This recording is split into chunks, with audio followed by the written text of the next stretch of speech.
evening, all. My name's Adam Garvey, mental health warrior. And tonight, we have got a special guest all the way from Tennessee in America. She is called Kalee Hermanson. She calls herself the mental health enthusiast. Well, what her name is, I really don't know, but we'll find out. She is a mental health enthusiast that works in the addiction and mental health field over 6 years. She has a Bachelor of Arts degree in psychology from the University of Minnesota. She currently works as a Counselor Supervisor for medication, assisted therapy, treatment centre, and behaviour coach for the remote mental health clinic. She has a fair share of professional and personal experience with mental health. She struggled with trauma, depression, postpartum depression, and there is a history of addiction in her family. And she's also a mum to a 9-month-old little girl, which can seem sweet. Hi. Hey there. Oh, sorry about that. They kicked you out. No, I don't know what happened. It just, it just kicked me out, and then it was like breaking up for a minute. But all right, hi. Sorry about that. Sorry about that. Right, and obviously she's a substance. I'm just reading your bio. That's what I was doing. Yeah. She's a substance abuse counsellor. She helps patients learn coping skills not only with their substance abuse but also with their comorbid mental health disorders. She understands that mental illness is just as important as physical illness, and there are many ways to cope with treat mental illness.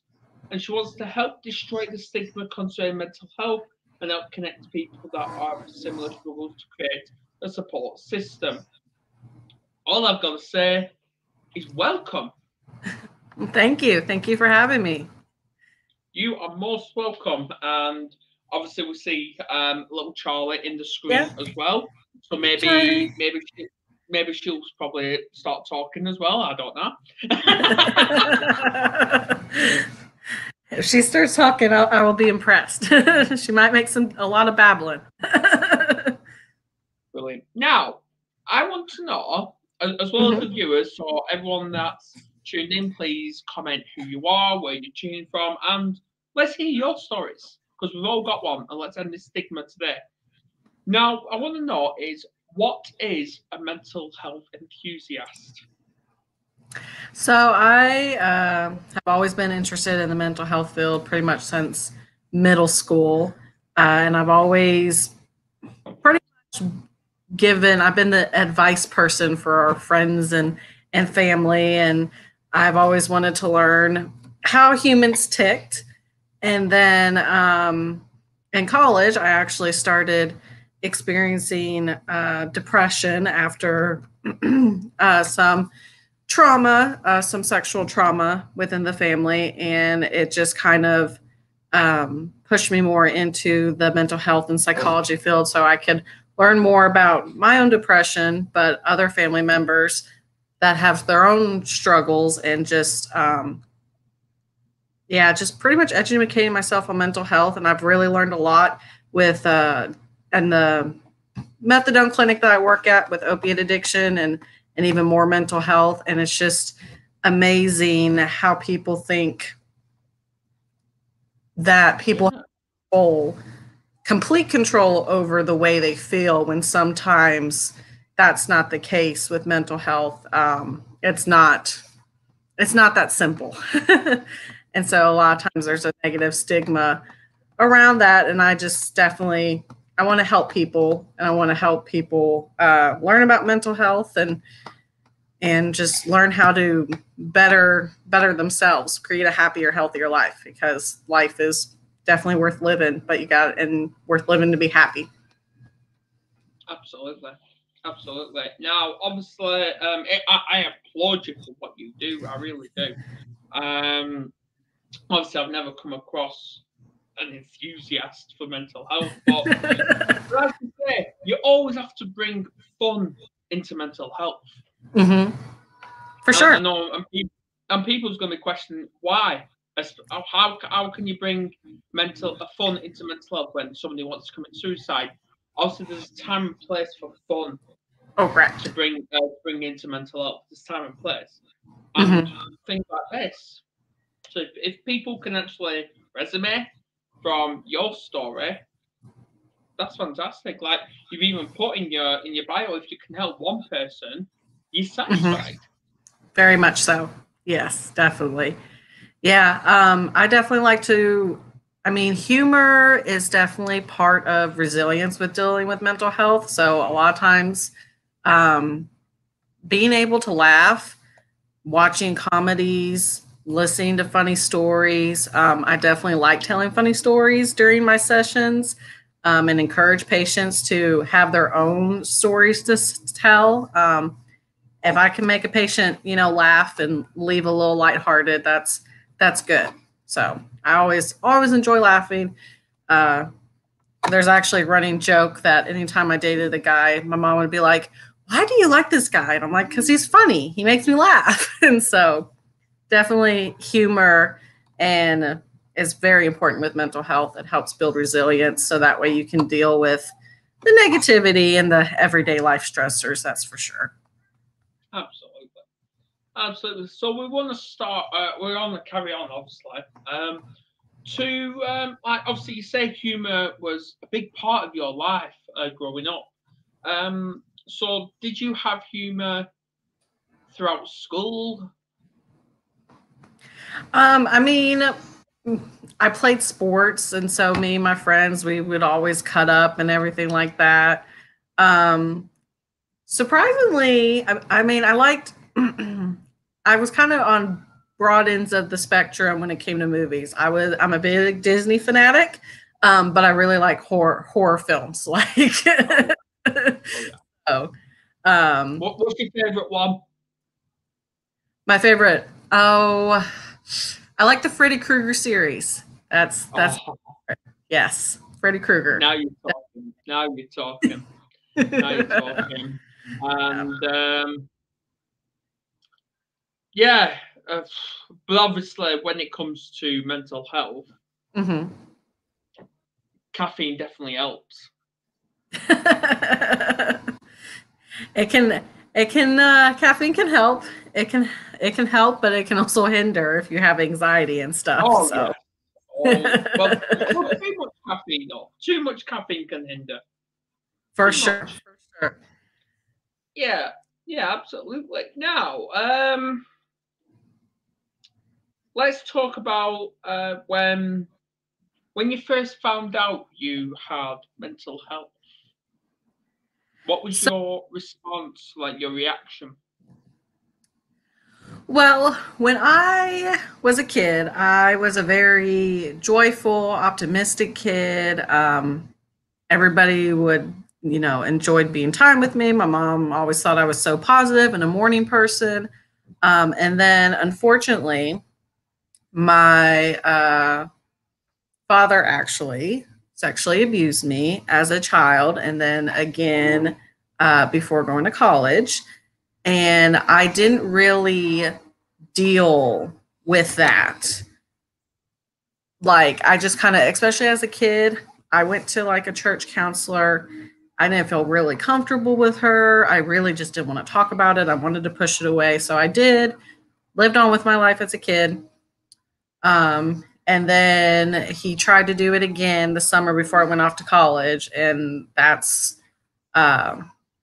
we went to the cops and everything like that, had the whole legal issues, but very much I started off my freshman year not the best way of college. But again, I just tried to kind of push it off, but I couldn't. I started pushing my friends away. I started skipping classes, which was not like me.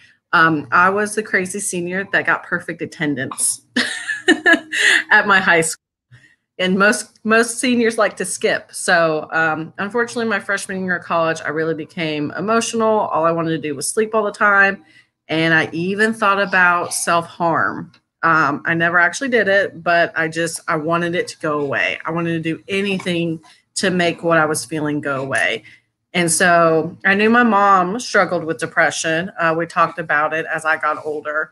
So one day I was actually sitting in my apartment floor, just bawling for no reason whatsoever. And I was like, I feel like I'm going crazy. And I called my mom up and I told her what was going on. And she was like, you need to make an appointment with your doctor and talk to her about mental health medication. And then we need to look for a counselor. And so that's what I did. I got on Wellbutrin and it helped. And I saw a psychologist and I saw her for about a year and that really helped. But I never thought, because I had that negative stigma, like I'm on medication. I don't want to be on medication. Like I'm normally a happy person. Like, why do I need medication to make myself feel better? But once I got on it and I was stable, it made such a huge difference. And so I want to, just based on my own personal experience, I want people to understand, like, it's more than just behavior and emotions. It's also a brain chemistry too. And sometimes you need medication. What are you doing?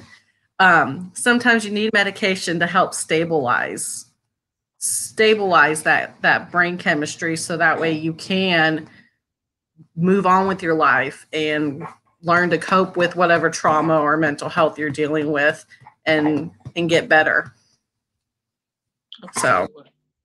Absolutely. Because obviously, like I've said in many podcasts before, having mental health when you are at rock bottom, that is not a negative place. Yeah, it may feel like a negative place, it may look like a negative place, but really it's a positive place, because once you are down and you are flat at the bottom, there's only one direction, and that is up. Exactly.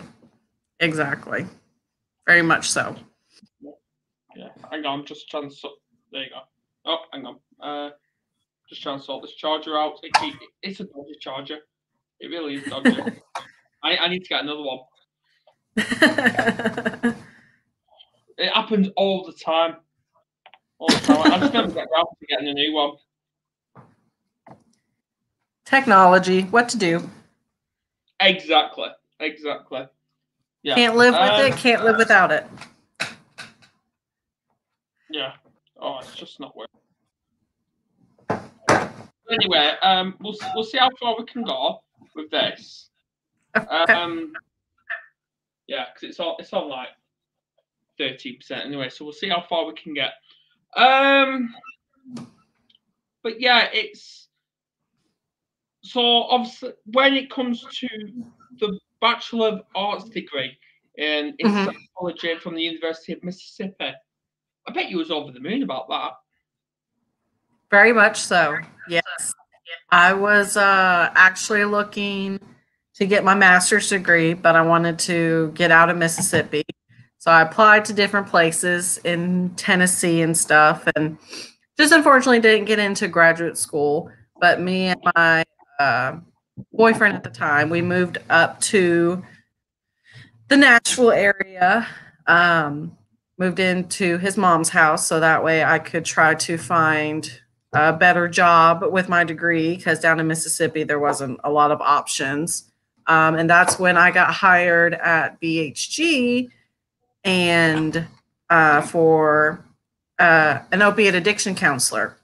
I had no idea nothing about methadone, nothing about really opiate addiction. I mean, I knew the basics, but I was just like fresh out of college. I graduated May 2014, and I got my first job interview with BHG like June. So I was very fortunate to find that job, and I've been there ever since. And it's just been a very, very interesting and wonderful learning experience of how much addiction, especially opiate addiction, can destroy someone's life, and it can destroy anybody's life, and how devastating this opioid pandemic has become, and that nobody really saw it, unfortunately, or if the doctors did see it, they just kind of didn't care until it got to where we're at. So it's crazy. Yeah, absolutely. Absolutely. And obviously, yeah, with doing the degree, you still have that barrier in your mind as well from what happened growing up. Mm-hmm. So what kind of, because obviously, like April, it's exams are coming up in the education. So like what, just a quick one, normally I ask at the end, but what tips would you actually provide to people? For if they're dealing with mental health, they've dealt with trauma, what's one piece of advice would you give them to get through these exams? Definitely getting proper sleep, being around supportive, positive people, and even if you have to go to your local university counseling services, because most universities have student counseling services, it never hurts to talk to a professional, to even just have a non-biased ear to listen to you about what's going on. But definitely lots of rest, eating properly, and trying your best not to stress out. Make sure you have plenty of time to do a few fun things, whether it's playing video games or hanging out with friends. Because, you know, as we mentioned before, fun is very important in mental health. It's part of self-care. You can't take everything so seriously, even exams. And Charlie's just answered that for you. Right, exactly. Exactly. Yeah, so like for people have come across trauma, they've come across depression, they've come across like addiction and all that. But to you, what does mental health, like we all know what mental health is, but what does it actually mean to you? Feeling happy and being able to deal with life and not freaking out. Like, I have a really big hard time with being a perfectionist. And so all the little things used to stress me out. So definitely learning to kind of flow with life, knowing I've lived 100% of my hardest days so far. I can continue to do that. And just enjoying life and not feeling guilty about stuff I don't need to feel bad about, having fun, and taking care of myself and my family. Yeah, absolutely. So, a great answer, it really is.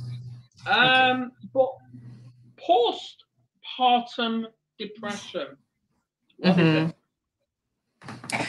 So, unfortunately, after having Charlie, I had her by C-section, and so I was stuck at home for 8 weeks, which typically is every mom's dream. And don't get me wrong, it was totally mine.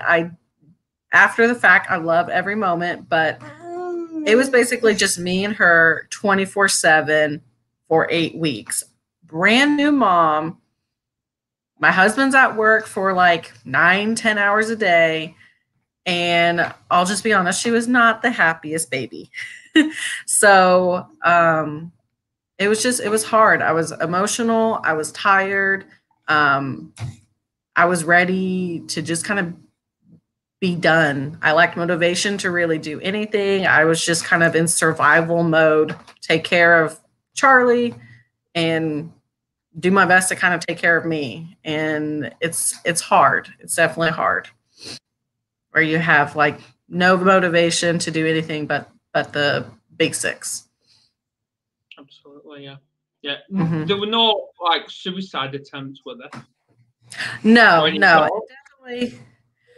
it did not progress to that. Just because it's weird. So for me, the mental health aspect of my self like can get to those dark places, but then the kind of psychology and logical part does like speak up like, hey, suicide's not the answer, hurting yourself's not the answer, your brain's just being silly right now, let's go do something else to help that.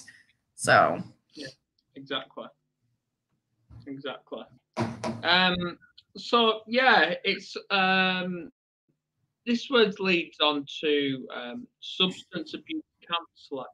Now, when I interviewed someone, I think it was a couple of weeks ago now, and they believe alcohol misuse should not be a part of substance abuse. Do you agree? Alcohol issues? I mean, no, I disagree, because you can really abuse any substance and become dependent upon it, and it can wreak havoc on your life. Whether it's alcohol, marijuana, benzos, I mean, any of those substances that can be used as an unhealthy coping skill and you can become addicted to and it take over your life, definitely is all, I believe, under substance abuse. Yeah. Fair enough. And also coping skills. Like obviously you've covered that. But what coping skills would you normally advise people who do have these substance abuse? So with substance abuse, definitely support. Definitely talking to people is very important. Learning to identify triggers of what causes you to use substances. So whether it's particular stressful situations, highly emotional situations, whether they're extremely happy or extremely sad or angry, being around certain people. So identifying those triggers and just either avoiding them completely. So if that means cutting people out of your life, moving, changing jobs, changing your phone number, doing that, making the necessary. Yeah, talking to your mom. That's right. And just having that good support and exercise is definitely important. Basically, just basic kind of self-care, making sure you are taking care of yourself. Yeah, self-care is definitely critical. Definitely. Mm-hmm.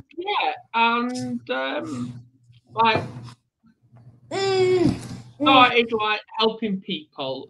When did you finally decide, right, fair enough, I've dealt with trauma, I've dealt with all this abuse still in my life, I've become a mom, which that's actually what I want to cover now. What was your response when you first became a mom? When I first became a mom, so I was ecstatic. Because me and my husband, we were trying and everything. So she was planned. I was absolutely ecstatic, but I was also afraid of how my mental health was going to play into it. If I was going to have postpartum depression, how was I going to handle it? Honestly, I probably should have tried to get into counseling during the pregnancy and continue it afterwards. I didn't. Hindsight's 2020, but sometimes you don't practice what you preach. But I was ecstatic, and I'm still loving being a mom. I've gotten better. Definitely with asking help. I go take care of myself. I like to go run and exercise. So if I need a moment to do that, I just tell my husband, hey, I'm going to go run. And he knows it's for my mental health well-being. And so he's like, go for it. So he's very supportive in me taking care of my mental health for sure. Oh, fantastic. So all I've got to ask is, You know, I would love to. I've always enjoyed writing in general, but I definitely would not mind writing a book about my professional and personal experiences. Just even like I said, if it inspires one person to go seek the help that they need or realize they're not alone, that would be great. So definitely. So it's in the limelight. It's coming. Uh-huh. Fantastic. There you go. Breaking news, guys. Breaking news. Right. No. Okay. That laptop's just crashed. I don't know. Ignore that. Oh no. So, it's all right. It does it all the time. I don't care. I know what life is. So, what's next for Kalee? Well, I actually. Where do you see yourself? I don't know. In 2 years' time. Well, I'm really actually hoping to maybe start my own mental health coaching business, and being able to help people outside of opiate addiction, but like with depression, anxiety, PTSD, that kind of stuff, and just help them get track with their life, kind of learn how to accomplish their goals and try to just be happier, basically. Absolutely. You should do your own podcast.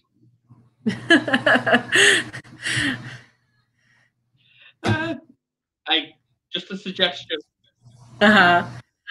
Yeah. Who knows?